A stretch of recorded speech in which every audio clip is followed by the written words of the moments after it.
ಶಾಂತಿ. ತಲೆಯನ್ನ ಮೇಲೆತ್ತಿ ಗಲ್ಲವನ್ನ ಮೇಲೆ. ನಾನು 4 ಅಂದೆ, ಕೈಯಲ್ಲಿದೆ ನೋಡಿ. 1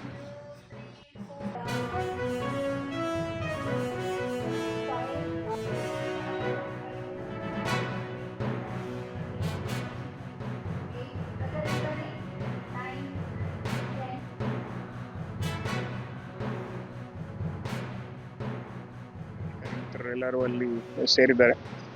ಈ ಒಂದು ಯೋಗದಿಂದ ಮತ್ತೆ ನಮ್ಮ ಪ್ರಾಣಾಯಾಮದಿಂದ ನಮಗೆ ಒಂದು ಮನಸ್ಸಿಗೆ ಒಂದು ಪಾಸಿಟಿವ್ ಎನರ್ಜಿ ಬಂದಿದೆ. ಅದು ಇವತ್ತು ನಮ್ಗೆಲ್ಲರಿಗೂ ಅದರ ಬಗ್ಗೆ ತಿಳುವಳಿಕೆ ಆಗಿದೆ. ಅದೇ ರೀತಿ ನಾವು ಇನ್ನೂ 2 ದಿನ ಮಾಡಿ ಬರುವ ದಿನಗಳಲ್ಲಿ ನಮ್ಮ ಸಿಬ್ಬಂದಿಯವರು ಒಂದು ಒಳ್ಳೆ ಉತ್ತಮ ಆರೋಗ್ಯಕರವಾಗಿ ಅವರ ಜೀವನವನ್ನು ನಡೆಸಲಿ ಅನ್ನೋ ನಿಟ್ಟಿನಲ್ಲಿ ಈ ಒಂದು ಕಾರ್ಯಕ್ರಮವನ್ನು ಆಯೋಜನೆ ಮಾಡಿದ್ದೀವಿ. ಪೊಲೀಸ್ನವರು ಬಹಳ ಒತ್ತಡಪೂರ್ಣವಾಗಿ ಕೆಲಸ ಮಾಡ್ತಾ ಇರ್ತಾರೆ.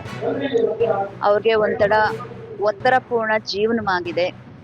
ಅವರು ಸೆಲ್ಫ್ ಕೇರಿಂಗ್ ಎಲ್ಲೋ ಒಂದು ಕಡೆ ಕಡಿಮೆ ಆಗಿದೆ. ಹಾಗಾಗಿ ಇಲ್ಲಿ ದೈಹಿಕವಾಗಿ ಮಾನಸಿಕವಾಗಿ ಅವರು ಸದೃಢರಾಗಿರಬೇಕು. ಅವರು ಸದೃಢರಾಗಿದ್ದರೆ ನಮ್ಮ ಸಮಾಜ ಸದೃಢವಾಗಿರುತ್ತೆ. ಅವರು ಶಾಂತವಾಗಿದ್ದರೆ ನಮ್ಮ ಸಮಾಜ ಕೂಡ ಶಾಂತವಾಗಿರುತ್ತೆ. ಇವತ್ತು ಯೋಗಾಭ್ಯಾಸವನ್ನು ಮಾಡಿಸಿದ್ದಾರೆ.